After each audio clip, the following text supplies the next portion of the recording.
julep, papi julep, papi julep,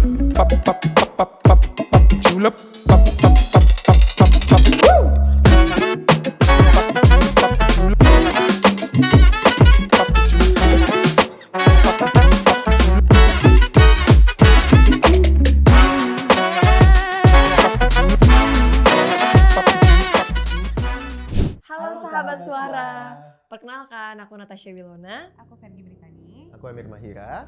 Kami dari CAS Janji Darah. Dan sekarang kami ada di Ngorbit. Ngobrolin bintang tamu. Aku di sini berperan sebagai Sharon. Sharon ini adalah istrinya Reyhan. Kita adalah pasutri baru. Terus Sharon ini karakternya seorang wanita karir, tapi juga seorang cewek yang lumayan butuh perlindungan dari suaminya. Feminim dan cukup kepoan terhadap hal-hal baru. Orangnya tuh nggak gampang percaya gitu aja. Lanjut tuh. Ya bener udah, gue Oh lanjutin iya, aja. iya. Betul kata Sharon atau Willow. Aku Rehan, setengah bagian dari pasutri Bamanak. Apa tuh? Pasukan suami istri baru mau punya anak. Oh.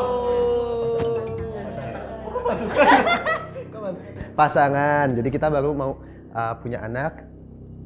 In a sense sebenarnya ceritanya revolving around our journey. Yang mau punya anak tiba-tiba digangguin oleh sosok yang misterius. Dan kita coba cari tahu siapa ini sebenarnya yang mengganggu kita, ya nggak, Will? Betul. Terlalu. Coba dong cerita dong. Lu siapa? Halo semua, aku berperan sebagai Dinda. Sip. Thank you. Karakter aku itu aku nggak bisa terlalu banyak cerita ya. Karakter aku tuh kayak gimana? Pokoknya karakter aku itu adalah Karakter kunci ya di film ini. intinya nggak ada film ini. Betul. Betul sih. Ya kan? Mending gak ada Emir ya. Iya betul. Nggak ada Emir mah jalan-jalan aja. Bener nggak? Tapi nggak ada gua, nggak ada cerita juga nanti Iya jadinya. sih. Iya. Bener, ya udahlah. Sebenarnya nggak ada dia. Sebenarnya nggak ada dia. Nggak ada dia. Iya. Cerita singkat film, Emir lebih paham. Coba Mir. Ya, aku lebih paham, tapi yang lebih pintar untuk cerita itu Brit. Tuh kan ada kurang ajar. Silakan. Jadi cerita singkatnya tentang pasangan baru ini, pasutri ini, mereka baru punya anak yang tadi udah dijelasin sih semuanya sama kalian. Cakep. Nah, journey bagaimana mereka menghadapi sesuatu sebagai suatu pasangan. Hebat nggak tuh gue Betul, ngomong? bagus. Nah, Mantap. di sini mereka diberi challenge untuk menghadapi suatu masalah yang mereka akan dilihat responnya mereka seperti apa. Karena dua-duanya tuh sebenarnya karakternya tuh cukup dominan. Kalau Iya. misalnya gue perhatiin ya, Main. karakter kalian berdua tuh dominan. Ini perempuan yang Laki banget gitu. Enggak juga ya. bener-bener career woman banget. Ini juga apa sih lu kerjanya ya? Karir woman juga. Career woman juga. Nah ini bagaimana akhirnya mereka journey mereka lah sebagai suatu pasangan menghadapi masalah. Terus ada masalah yang ternyata eksternal tapi sebenarnya dari masa lalu ya kalau dipikir ya. Terus bagaimana akhirnya mereka itu bisa bersatukah atau mereka ternyata pisahkah karena ini Biasa lah dua-duanya ya. dominan. Pasangan baru-baru nikah gitu ya, diuji dengan masalah dulu Itu. ya. Tapi ini lumayan sih. Iya, bener juga. Dan ini tuh based on true story loh. Yes, betul. Jadi ini dari kisah nyata yang dialami oleh saudara kita ya, Mas Mas Soto. Sahid. Terus dibikin mungkin nggak sama persis, pasti ada perkembangan cerita Iya. dan lain-lainnya, penambahan karakter juga. Tapi itu yang bikin aku suka banget sama film ini.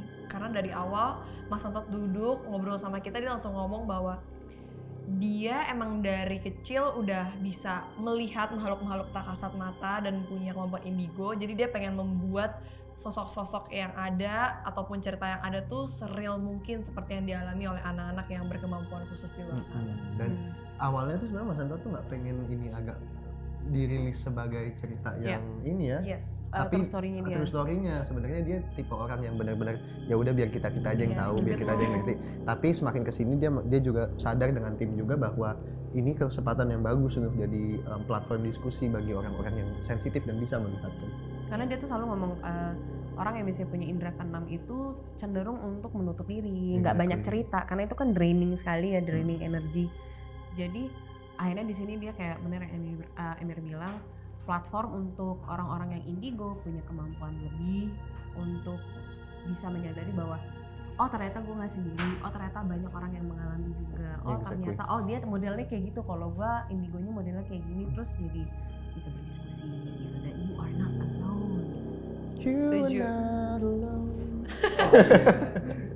Kalau begini, tantangannya apa? Itu barusan tantangannya ya. Tidak Jadi bisa tantangan fokus. syutingnya ini tuh semua bercanda, seru-seruan. Tapi hebatnya Emir dan juga Fergie, kayak kita nih kalau lagi di lokasi syuting bercandanya gila-gilaan banget ya. Ketawa-ketawa nggak jelas, kayak orang gila gitu deh. Tapi pas kamera roll, semuanya langsung kayak fokus. Langsung Kalau switch hal on ya. mistis ada nggak ya? Apa?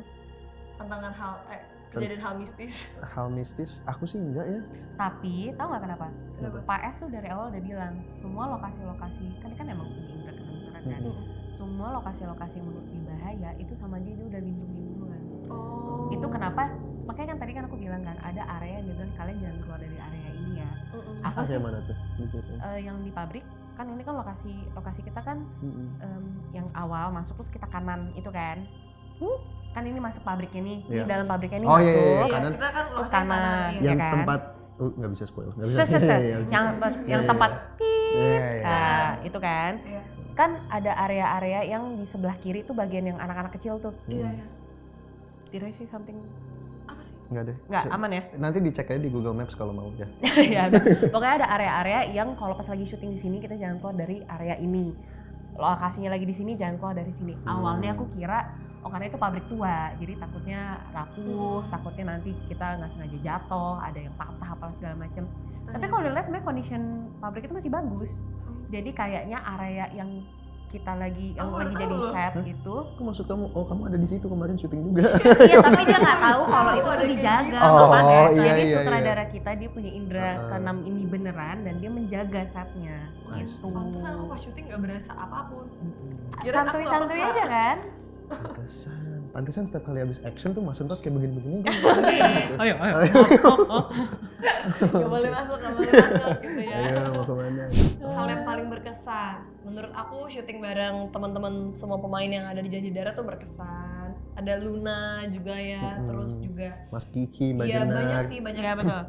Terus juga pengalamannya sih yang berkesan. Karena kan sebenarnya kalau syuting mungkin hampir di semua produksi mirip-mirip kan, kita ngalamin yang kayak ya namanya pulang malam udah pasti, callingan pagi lagi, lokasi yang mungkin kadang-kadang susah buat ke toilet, susah buat kemana-mana. Tapi yang membedakan tuh manusia-manusia di dalamnya. Betul. Ciri khas yang membedakan film ini apa kalau menurut kalian? Menurut aku sih benernya.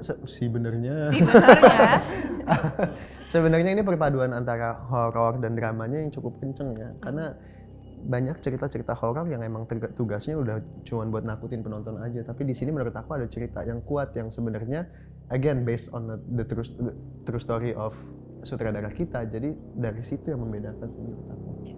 Nanti kalau kalian udah nonton filmnya dan kalian menyadari, oke lah drama horor itu kan sebenarnya cukup common ya. Juga ada beberapa lah film-film yang drama horor. Tapi kalau kalian tahu ini dramanya apa, relationship-nya seperti apa, kalian akan kayak, Iya.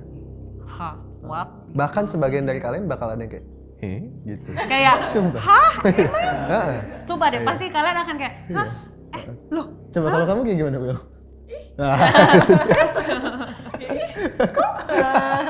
Gitu. Ya. Nah, nilai dan makna dari film ini. Kok kayak gue MC? Kamu sebenarnya? Enggak, dia cuma nggak mau jawab doang. Iya, dia dari tadi dia nggak jawab tahu. Emang iya kayak. Udah mulai dari lu dulu. Nggak. Nilai dan makna dari film ini. Silakan Milo. Oke, kalau dari aku nilai dan makna dari film ini. Nilainya 10 ya. Aku tuh ngerasa hampir semua film horor yang aku pernah bintangin punya ciri khas yang berbeda-beda.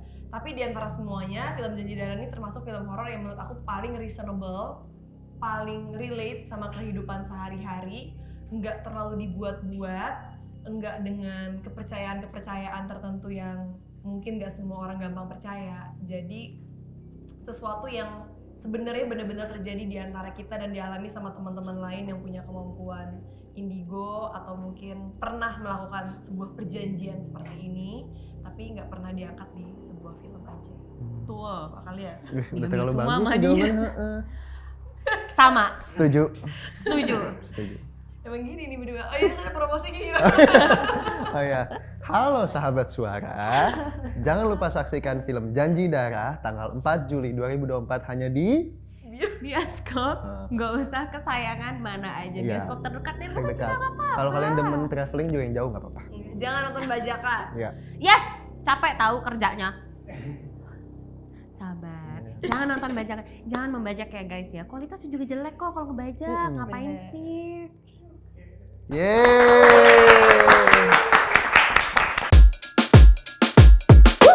Pop pop pop pop pop julep pop pop pop pop pop julep pop pop pop pop pop julep pop